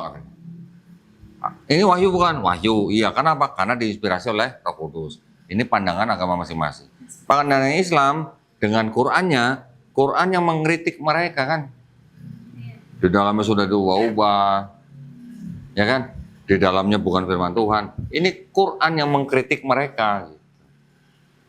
Ya, baik Ustaz. Ya, masing-masing nggak apa-apa, punya pandangan masing-masing nggak apa-apa. Terus Ustaz, Ya? kan ada agama dakwah dan agama non-dakwah. Sedangkan kalau kayak Hindu, Buddha, mereka kan berpandangan bukan agama dakwah Ustaz ya. Tapi bukankah mereka juga pingin agar pengikutnya juga banyak, Ustaz? Enggak juga. Enggak juga. Mereka nggak ngajak-ngajak orang masuk agama mereka. Karena mereka bukan agama misi. Terserah. Yahudi juga bukan agama misi. Hanya Kristen. Kristen dan Islam. Dan Kristen itu mengajaknya bukan cuma umat Islam, tapi juga dari agama-agama lain. Iya. Nggak pandang bulu dia mah. Kalau Kristen, semua manusia diajak masuk agama mereka. Karena ada ayatnya dalam kitab mereka, ada perintahnya. Perintah itu sama mereka disebut amanat agung. Perintahnya apa? Matius pasal 28 ayat 19. Nah kalau saya sebutin gini, kalian nggak buka Bible kan susah. Makanya beli. Perintahnya apa? Karena itu pergilah. Jadikanlah semua bangsa muridku. Baptislah mereka dalam nama Bapa dan Putra dan Roh Kudus. Itu perintahnya. Semua bangsa. Berarti seluruh dunia. Gitu. Tapi, kita yang belajar kristolog meneliti ayat itu asli atau tidak. Gitu. Ternyata ayat itu sisipan gereja Romawi di abad kedua. Dari mana saya bisa ngomong gini? Dari sarjana-sarjana Kristen sendiri. Itu. Banyak cara nanti membuktikan sebuah ayat itu benar-benar keluar dari mulut Yesus atau tidak. Gitu. Dari kalangan Kristen sendiri loh yang ngomong loh, bukan saya loh. Saya hanya mengutip. Nanti ada lagi sebuah kelompok, satu kelompok ini isinya sarjana-sarjana Kristen semua. Ya, orang-orang dengan titel-titel teologi semua. Kelompok ini disebut The Jesus Seminar. The Jesus Seminar ini kelompok yang mempelajari tentang kitabnya orang Kristen yang disebut dengan Matius, Markus, Lukas, Yohanes, dan Thomas. Mereka mempelajari teks yang aslinya, mempelajari gaya bahasanya, mempelajari tradisinya, mempelajari sejarahnya, dan mencoba menyimpulkan berapa persen yang benar-benar berasal dari Yesus. Ternyata berapa persen?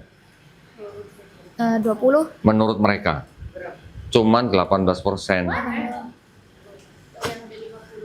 Cuma 18% yang dianggap benar-benar berasal dari Yesus. Sisanya 82% ciptaan penulis, ciptaan pengarang. Gitu. Itu saya ambil ya dari situ. Ya, ini masalah orang Kristen yang lain dengar tuduhan seperti itu ya buat mereka menolak lah pastilah. Gitu. Ya. Nanti kita akan bedah bukunya nanti di kesempatan berikutnya. Ada lagi? Kalau di Kristen kan ada denominasi tuh. Tapi kalau misalnya mereka bilang gini, kan sama aja toh sama Islam, ada yang tahlilan, ada yang enggak, ada yang benar, ada yang enggak. Tahlilan enggak. Itu bukan denominasi. Iya, mereka. Gini, kalau denominasi itu contohnya seperti tadi lah. Roh Kudus berhasil Bapa dan Anak. Yang ini Roh Kudus berhasil dari Bapa saja. Kalau ini akidah atau syariat? Akidah. Kalau tahlilan? Syariat. Nah, makanya kasih tahu di dalam Islam, kasih tahu ada yang namanya akidah, ada yang namanya syariat. Kalau ada yang dalam Islam, misalnya ada yang tahlilan dan tidak, itu yang dua-duanya nih, misalnya yang kelompok ini tahlilan, yang kelompok ini tidak tahlilan. Kita tanya, Tuhannya siapa? Sama Allah. Kitabnya apa? Sama Quran. Nabinya siapa? Sama Nabi. Sholatnya berapa rakaat kalau subuh? Sama 2 rakaat. Gitu maksudnya. Ya. Kalau ada perbedaan seperti itu hanya sebenarnya perbedaan furu'iyah ya atau cabang. Bukan dasarnya gitu. Akidahnya sama, mau yang tahlilan apa yang enggak tahlilan, akidahnya sama. Akidahnya sama. Syariatnya juga kebanyakan sama. Ini hanya apa ya? Mungkin yang disebut dengan ibadah. Tapi mungkin mereka memandang hadis-hadis itu dengan cara yang berbeda. Itu aja. Beda kalau yang dibandingkan dengan denominasi beda. Ya, contoh bukti. Kristen kitabnya apa? Bible kan? Yang Protestan berapa kitab? 66 kitab. 66 surat lah. Ya. Yang Katolik berapa surat? 73. Yang Ortodok 78. Yang Ethiopia 81. Beda surat tuh ya. Bukan beda ayat loh, beda suratnya. Yang sama-sama Protestan nanti ada versi KJV misalnya, ada versi RSV, ada versi NIV, NAV, NAB, itu versi-versi yang dikeluarkan oleh negara-negara tertentu gitu. Dari versi-versi yang ada ini, yang sama-sama 66 surat, ini jumlah ayatnya bisa berbeda. Jumlah ayatnya, jumlah suratnya sama-sama 66, tapi jumlah ayatnya bisa beda. Itu yang membedakan Islam dan mereka. Di Islam perpecahan juga ada, tapi akidahnya sama, syariatnya sama. Ya? Apa tadi? Berarti kalau yang dihafal sama Ustaz Zakir Naik itu Injil yang mana, Ustaz? Yang apa? Kitab yang mana? Yang dihafal sama Dr. Zakir Naik? Mohon maaf, nggak jelas apa? Yang dihafal oleh Dr. Zakir Naik itu Alkitab yang mana, Ustaz? Yang dihafal? Emang ada yang hafal Bible? Dr. Zakir Naik Emang Dr. Zakir Naik hafal Bible? kan beliau sering ngomong dalam Injil Matius pasal sekian, ayat sekian gitu. Ya itu kan cuma hafal ayat-ayatnya saja, nggak hafal satu kitab. Nggak ada, saya belum pernah dengar orang hafal satu kitabnya Kristen tuh belum ada. Pendetanya pun nggak ada yang hafal. Jangankan satu kitab, satu lembar aja nggak ada yang hafal. Kalau Dr. Zakir Naik bisa menyebutkan ayat-ayat itu, yaitu memang ayat-ayat yang beberapa ayat saja. Ya mungkin bisa 50 ayat, mungkin bisa 100 ayat. Tapi satu kitab itu nggak bakal bisa dihafal. Kenapa gitu, Ustaz? Bukan firman Allah semua. Saya juga bisa hafal. Saya juga bisa hafal beberapa ayat saja di dalam kitab itu gitu. Yang berhubungan dengan topik yang sedang saya bicarakan. Tapi untuk hafal satu kitabnya mereka nggak ada yang bisa hafal. Mereka kok ada fokus ke situ ya, Ustaz? Kayak Nggak ada. tahfiz Quran. Nggak ada. Nggak ada. Jadi buat mereka, kitab mereka tuh tidak wajib dihafalkan. Tidak wajib dihafalkan. Lagi pula terjemahan yang di Indonesia pakai bahasa Indonesia, yang di Spanyol pakai bahasa Spanyol. Jadi bahasa asing. Kalau mau MTQ gimana ceritanya nanti? MTB ya berarti. Kalau MTQ kita kan semua pakai bahasa Arab sama. Walaupun pesertanya baca dari Mushaf Hafiz, baca dari Imam Waras, hanya beda dialek. Jurinya tahu nggak? Oh ini dia baca dari Waras. Tahu. Jurinya tahu nggak ini baca dari Mushaf Hafiz? Tahu. Disalahkan nggak? Enggak disalahkan. Tapi kalau Bible gimana mau apa majelis apa? Musabakoh tilawatil Bible gitu. Ada nggak? Mau pakai bahasa yang mana? Semuanya terjemahan. Bahasa aslinya apa? Nah, nanti kalau kita belajar ya, nanti kita pelajarin sejarah tersusunnya kitab mereka. Kalau Quran, di mana-mana Quran, insya Allah kita sertakan bahasa Arabnya kan? Iya. Ada nggak Quran yang tidak ada bahasa Arabnya? Hah? Ada. Tapi itu tidak bisa disebut Quran. Ya, disebutnya apa? Quran terjemahan. Jangan sebut itu Quran. Sebutnya Quran terjemahan. Quran yang kita sebut Quran adalah yang ada bahasa Arabnya. Ya, gitu. Bahasa aslinya sebenarnya sih kalau yang Kristen itu dari bahasa Yunani. Kalau punya orang Yahudi, bahasa Ibrani. Tapi nanti bagaimana ceritanya? Yang punya Yahudi bisa jadi sebagian daripada punya Kristen nanti. Oke, ada lagi? Cukup? Ada lagi? Ya. Ustadz, kalau Nabi dan Rasul dalam pandangan Kristiani apa gimana Ustadz? Gini, kalau orang Kristen nyebutnya bukan Rasul, Rasul. Rasul. Kalau Nabi dalam pandangan Kristen, ya kurang lebih sama dengan pandangan dalam Islam. Tapi kalau Rasul dalam Islam dan Rasul dalam Kristen, ada bedanya. Kalau dalam Islam, Rasul itu adalah Nabi yang menerima risalah. Ya. Kalau dalam pandangan Kristen, Rasul itu adalah hanya pengikut Kristus. Gitu. Hanya pengikut Kristus. Gitu. Murid-murid itu juga disebut Rasul. Beda dengan Islam. Ya, ada lagi? Pernah nyoba baca Alkitab semua? Dulu pernah. Tapi nggak pernah bisa hafal. Berarti kok udah hatam gitu. Hatam ini atau butuh 3 tahun, 8 bulan? Enggak juga. Ada yang lebih cepat. Saya dulu nggak tahu berapa tahun. Enggak. Nah, sekarang saya mau memberikan satu informasi lagi begini. Itu kan Bible tuh ya. Bible itu kan dalam bentuk, ada yang berbentuk hard copy, ada yang berbentuk soft copy. Soft copy itu maksudnya di handphone, di laptop, atau di komputer. Hard copy itu yang ada fisiknya kertas begitu kan.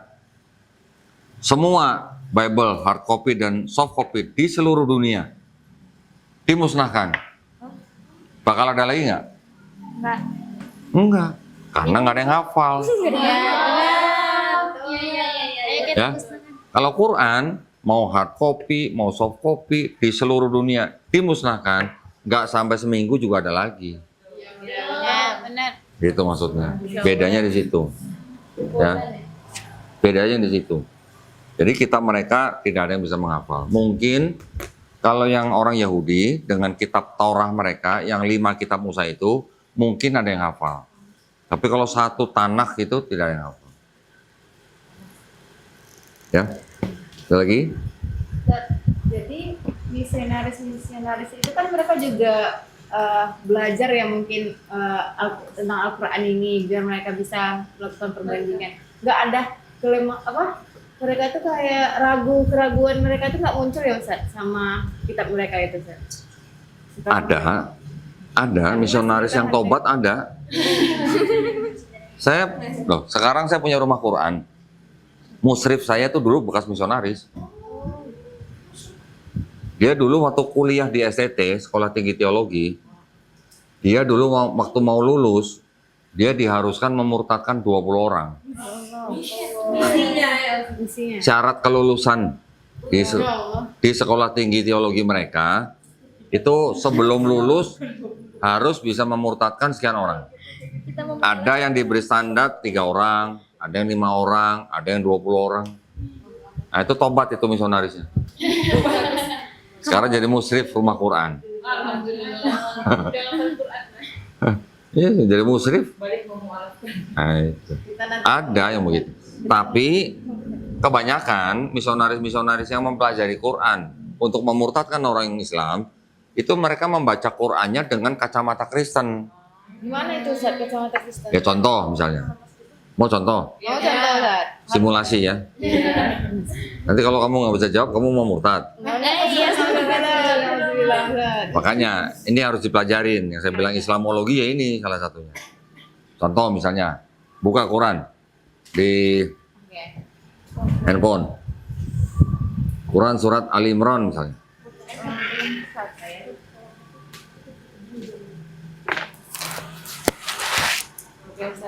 Dah, ayat ke 45. Oke. Coba tolong bacain.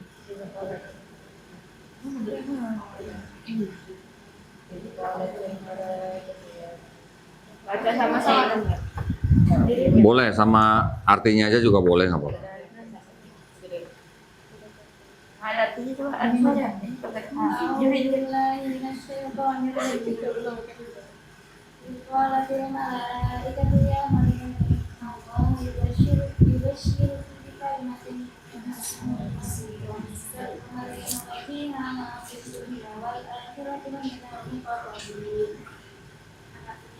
Ingatlah ketika malaikat Jibril berkata, "Wahai Maryam, sesungguhnya Allah menyampaikan kabar gembira kepadamu tentang kelahiran anak yang diciptakan dengan kalimat darinya. Namanya Isa Al-Masih, putra Maryam, seorang terkemuka di dunia dan di akhirat, serta termasuk orang-orang yang didekatkan kepada Allah." Yang saya maksud dengan kacamata Kristen begini. Di dalam kitabnya orang Kristen, Yesus disebut firman Allah. Ya kan? Karena ada ayat, pada mulanya adalah firman. Firman itu bersama-sama dengan Allah, dan firman itu adalah Allah. Ada ayat yang lain lagi, dan firman itu menjadi manusia. Yesus kan? Jadi Yesus di dalam otaknya orang Kristen adalah firman Allah yang menjadi manusia. Makanya orang Kristen menyembah Yesus sebagai Tuhan. Ya, ini kacamata Kristen nih. Di dalam ayat ini disebutkan lagi bahwa Nabi Isa alaihissalam apa namanya? Disebut apa? Kalimatullah kan? Kurang lebih di sinilah. Oke. Nanti misionaris akan ngomong begini, tuh Nabi Isa, di Quran kamu disebut kalimatullah. Di kitab kami disebut firman Allah. Itulah makanya, kan sama. Berarti Nabi Isa itu Tuhan sebenarnya. Satu. Yang kedua, di sini disebutkan lagi, Isa putra Maryam itu disebut apa? Seorang yang terkemuka di dunia dan akhirat. Wajihan. Nabi Muhammad SAW disebut wajihan nggak di Quran? Ada nggak Nabi yang disebut wajihan di Quran? Siapa? Hah? Isa. Ya ini Nabi Isa. Selain Nabi Isa siapa? Hanya Nabi Isa kan? Iya. Jadi menurut misionaris bilang, tuh Nabi Isa disebut terkemuka di dunia dan akhirat. Gak cuma dunia tuh, akhirat. Ada Nabi nggak yang lain disebut terkemuka dalam Quran? Caranya gitu, dengan kacamata Kristen ini ngomongnya. Ayo jawab yuk. Jawab. Nggak bisa jawab, ikut gereja nih. Oh sebelah. Itu caranya gitu. Nah kalau orang Islam, yang Islamologinya nggak ada atau nggak tahu dengan seperti itu, terus udah gitu dikasih sembako. Gimana? Belum yang dikasih kambing. Ada pendeta yang dulu ke Gunung Kidul ketika bulan apa yang mau memperingati Idul Adha, sebelumnya dia sudah bawa kambing ke rumah-rumah penduduk. Dikasih ayat begini, nggak bisa jawab, kasih kambing. Satu keluarga masuk gereja. Ada kambing. Bener. Itu nggak apa namanya? Bukan hoax, itu beneran. Saya ada saksi hidupnya. Coba jawabnya gimana? Kirain mau jawab. Kami di sini masih belajar sama Nah, ya makanya nanti kita kasih satu sesi khusus untuk menjawab tuduhan-tuduhan seperti ini. Nanti kita ajarin dan kalian harus benar-benar kuasain. Ada satu sesi khusus yang nanti kita membahas ayat Quran yang sering dipakai oleh mereka untuk memurtadkan orang Islam. Ya. Cukup? Ada lagi? Jadi nanti saya bagi-bagi nih. Pertemuan-pertemuan itu saya bagi-bagi. Bagi-baginya gimana? Satu sesi kita mempelajari bagaimana agama mereka tersusun, sejarah kitabnya bagaimana, diambil dari kitab apa dan sebagainya. Nanti berikutnya kita bandingkan konsep ketuhanan kitab mereka dengan Islam, tapi di dalam mereka sendiri juga kita bandingkan antara Yahudi, Yesus, dan Paulus. Harus sama Paulus. Kalau nggak sama Paulus, kita nanti nggak akan jadi kristolog gitu. Ya, harus dibandingkan Yahudi, Yesus, Paulus, gereja, dan Islam. Karena yang gereja ini kadang-kadang juga beda sama Paulus. Ada yang dimodifikasi oleh gereja dari Paulus. Contoh, Paulus membuat ide baru, gagasan baru, pengajaran yang tidak pernah diajarkan oleh Yesus ketika masih hidup di bumi gitu. Tapi Paulus tidak menghilangkan semuanya gitu, ya. Artinya masih ada ajaran Paulus yang sesuai dengan tradisi dan syariatnya umat Yahudi, umat Israel. Ada. Contoh apa? Hijab. Ya, Paulus mengatakan wanita yang mau berdoa harus berkerudung, bilangnya berkerudung gitu. Kalau tidak berkerudung lebih baik dia botak. Iya, berapa jam? Maksudnya kayak gitu, itu kata Paulus. Kata Paulus. Gereja gimana? Ada gereja yang masih kerudung ada. Tapi kebanyakan yang umum nggak pakai kerudung. Gereja saya dulu pendetanya ngomong apa? Kerudung itu tradisi. Kerudung itu fashion. Kerudung itu hanya untuk melindungi karena panas gitu. Dan itu fashion. Kalau fashion kan berkembang. Sekarang udah nggak perlu. Itu katanya. Ya. Termasuk kalau Paulus bilangnya semua makanan halal.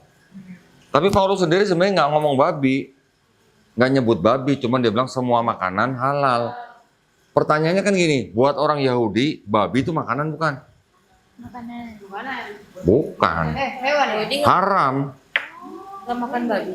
Buat orang Yahudi, babi itu haram. Berarti kalau haram makanan bukan? Nah, Paulus ngomong semua makanan halal. Ditangkap sama gerejanya, oh semua makanan. Babi boleh dong. Makanya orang Kristen makan kebanyakan makan babi. Tapi ada Kristen yang nggak makan babi juga.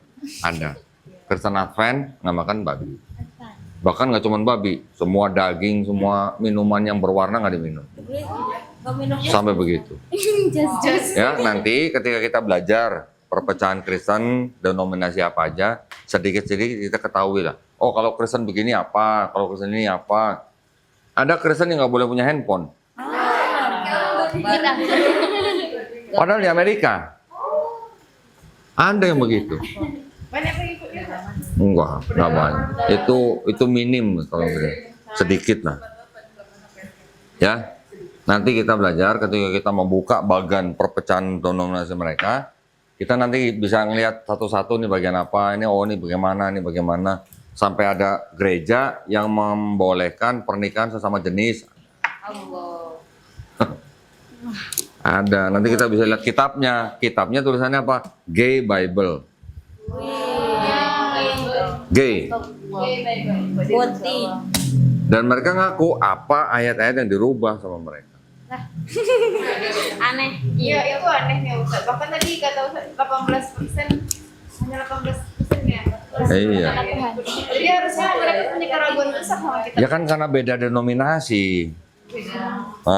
Jadi kalau yang denominasi ini pengikutnya ya cuma untuk itu aja. Yang lain nanti beda lagi. Oke? Ini perkenalan. Ya, ini perkenalan. Perkenalan aja udah seruat ini gitu. Jadi nanti bisa bayangin kalau kita udah masuk ke materi lebih dalam, siap-siap obat pusing kepala. Tapi kalau kalian sudah menangkap konteksnya, ya, menangkap senjatanya maksud saya. Nanti kalian akan lebih penasaran lagi. Karena nanti ketika sudah masuk ke dalam yang disebut dengan nubuat, tahu nubuat nggak? Tadi ada yang baca nubuat Hah? Nubuat. Apa nubuat? kayak firman gitu. Ya kayak ramalan gitu loh. Oh, Ramalan. Kalau nubuat itu ramalan yang dari nabi. Kalau dari dukun kan ramalan gitu. Kalau nabi disebut nubuat, dalam kitab Yahudi itu banyak yang disebut dengan nubuat. Kristen yang pakai kitab Yahudi mengganti-ganti terjemahannya sehingga mereka bilang nubuat ini untuk Yesus. Ya, nanti kalau kalian sudah masuk ke dalam hal-hal seperti itu, nanti kalian bisa pegang, oh ini nih masalahnya di sini nih. Gitu. Itu nanti kalian bisa, walaupun pusing akan tambah semangat nanti insya Allah. Ya, ya itu tergantung dari girohnya kalian mau kemana. Kalau girohnya kalian hanya pendakwah, ya mungkin sebagai pengetahuan yang boleh kita jadikan referensi. Tapi kalau kalian ada yang punya giroh untuk menjadi pendebat, itu sangat-sangat penting. Karena dengan menguasai itu, saya berdebat tahun 2022, 23, 24, 2025, nggak ada yang mau debat lagi sama saya. Karena saya bongkar satu-satu yang begituan. Mereka nggak bisa bantah. Dan saya menggunakan kitab Yahudi untuk membantah mereka. Sebelah itu mau dijual nggak? Saya mau beli. Kalau mau dijual dibeli sama STID kan lumayan. Iya. Nah, kita doain aja ya. Enggak dijual. Oke, ini pertemuan pertama. Saya datang ke sini. Pertemuan kedua, kalian yang datang ke tempat saya ya. Dan seterusnya ya. Nggak begitu jauh kan? Pada naik apa? Grab. Oh, Grab. Oke, kalau Grab aman lah ya. Tapi bisa berapa mobil ini? Dua mobil. Kita kan 11 sama ustazahnya. Pangku-pangkuan 6 paling. Oh, dua mobil berarti pangku-pangkuan gitu. Oke. Kami kan pemula ya Ustaz. Kira-kira ada buku rekomendasi nggak Ustaz yang kalian tuh coba dulu fokus ke sini gitu Ustaz? Ada nggak Ustaz? Untuk kami pemula. Ada bukunya tapi Jangan langsung ke kita soal kita Ustaz nanti. Iya juga kita Ustaz. enggak, jangan. Justru jangan. Jadi gini, saya malah sangat-sangat merekomendasikan yang kalian punya pertama tuh Bible. Udah Bible aja. Iya. Karena kalau kalian nggak punya Bible, nanti kalian nggak punya senjata untuk berbantah-bantahan dengan mereka. Bukan apa ya untuk sebagai bacaan. Iya, saya paham. Kalau buat ikut kelas saya, pertama-tama udah punya Bible dulu aja. Nanti sambil jalan baru saya kasih tahu bukunya apa. Kalau saya kasih tahu sekarang, ada satu buku yang sangat-sangat saya rekomendasikan, judulnya The Five Gospel. Bahasa Inggris ya. Bahasa Inggris. Itu harganya lumayan mahal, ya. Yang terjemahan aja, saya punya terjemahan dalam bahasa Indonesia, cuman saya belum cetak ulang, dan itu harganya mahal. Udah nanti aja, itu nanti aja. Yang penting kalian punya Bible dulu, kalian pelajarin dulu ayat-ayat mana yang kalian bisa pakai untuk berdakwah. Ya, ini bukunya almarhum Ustaz Moginta kan? Ya. Itu apa? Buku apa? Masya Allah. Itu yang bawah saya juga punya itu. Ya. Gini. Saya bukannya melarang, tapi kalau kalian membaca buku dengan berbagai beda judul, beda konteks, nanti malah kalian jadi nggak fokus gitu. Makanya saya ingin kalian belajar namanya kristologi ini kan baru buat kalian kan. Iya. Karena baru, mendingan kalian belajarnya runut. Gitu. Iya betul. Runut. Jangan langsung belajar ke sini buku-buku ini. Nanti kalian akan bingung karena nanti kan bercabang-cabang gitu. Iya. Lebih baik runut. Nanti ketika kalian sudah menguasai kristologi, baca-baca buku ini nggak apa-apa. Ini untuk menambah wawasan buku-buku ini. Tapi kalau benar-benar kristologinya lebih baik runut dari dasarnya. Kalian mempersiapkan senjatanya dulu. Ya. Kalau baca-baca ini nanti malah kalian nggak fokus. Oke, karena gini, sesama pendebat Islam, ya, yang belajar kristologi itu memang gayanya beda-beda. Gayanya. Artinya seperti yang saya bilang, kita tahu almarhum Ustadz Insan Mauginta, saya tahu gayanya dia. Gayanya dia tuh dengan menggunakan sifat manusia, ini pasti bukan Tuhan. Iya. Karena Yesus begini, makanya Yesus pasti bukan Tuhan. Iya. Jadi yang dibicarakan adalah Yesus Tuhan atau bukan. Gayanya Ustadz almarhum Ustadz Mauginta begitu. Saya itu gaya masing-masing, kita mau menghormati aja. Tapi maksud saya yang tadi itu, kalau kita berdebat hanya membicarakan Yesus Tuhan atau bukan, saya bilang tadi ujung-ujungnya lakum dinukum waliyadin. Tapi kalau gaya saya itu adalah gaya kritik teks. Yang tadi tuh argumentum ad hominem ex concessis. Gitu. Saya menggunakan dokumen mereka untuk membalikkan argumen mereka. Itu yang membuat mereka nggak bisa bantah. Kalau bilang Yesus Tuhan atau bukan, buat mereka Tuhan mau diapain? Hak mereka gitu. Walaupun kita bisa kasih ayat-ayatnya, ya buat mereka nanti ditafsirkan lain. Tafsiran mereka kan kita nggak bisa protes gitu. Tapi kalau saya menggunakan tafsirnya orang Kristen untuk masalah ayat ini, untuk masalah sejarah ini, nah silakan bantah deh. Jadi saya kan ada domba aja. Maka tadi saya bilang kalau saya berdebat dengan pendeta, yang saya bikin pendeta berdebat dengan kitabnya sendiri, bukan dengan saya. Saya hanya sebagai pemandu gitu. Gitu ya.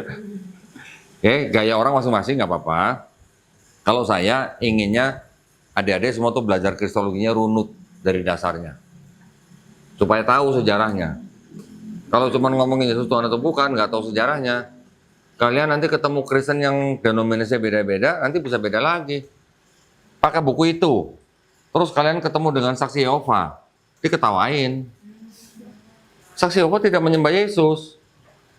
Nah, bedanya di situ. Tapi kalau model seperti saya, mau ketemu Kristen denominasi apapun, saya bisa berdebat. Mau saksi Yehova sekalipun, bisa. Jadi yang saya kritik pertama itu adalah kitabnya. Habis itu konsep ketuhanannya. Habis itu konsep keselamatannya. Itu yang mereka nggak bisa lari gitu. Ya. Baik, nanti berarti pertemuan kedua hari Jumat ya, insya Allah ya. Ya, tempatnya nggak jauh dari sini. Mudah-mudahan dimudahkan ya, dilancarin ya. Kita tutup pertemuan kita yang pertama ini dengan doa kafaratul majelis. Subhanaka Allahumma wa bihamdika asyhadu an la ilaha illa anta astaghfiruka wa atubu ilaik. Wabillahi taufiq wal hidayah. Wassalamualaikum warahmatullahi wabarakatuh. Waalaikumsalam warahmatullahi wabarakatuh.